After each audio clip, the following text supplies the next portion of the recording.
3根牙签就能做个地震警报器。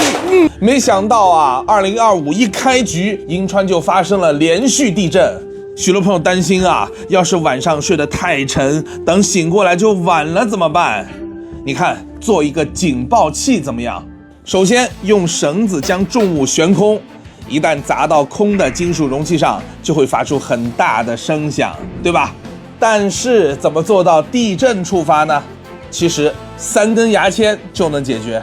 首先把它们的尖头都剪掉，其中一根削出凹槽作为1号签，然后将它穿过绳子放在一个高处的边缘。这时一旦松手，很显然就会掉落嘛，所以用个罐头先压住。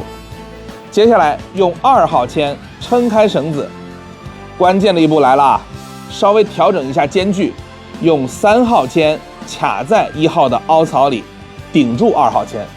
现在把罐头撤掉，就会发现居然没掉。你能看出是什么原理吗？然后在它的正下方放一个金属的饼干盒，并且调整到平衡的状态。你看，平时这个结构非常稳定，哪怕有些晃动也没事儿，但如果地震了，它就会。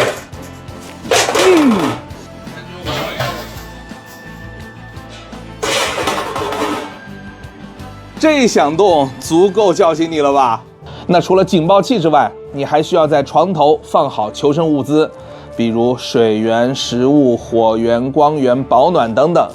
万一来不及逃生，也可以滚落到床边，在这儿等待救援。另外，在门口也要放个求生背包。除了前面说的物资以外，还要加强保暖和睡眠系统。一旦跑到空旷的室外，就可以迅速搭建营地，形成温暖的庇护所。但愿你准备了，却永远不会用到。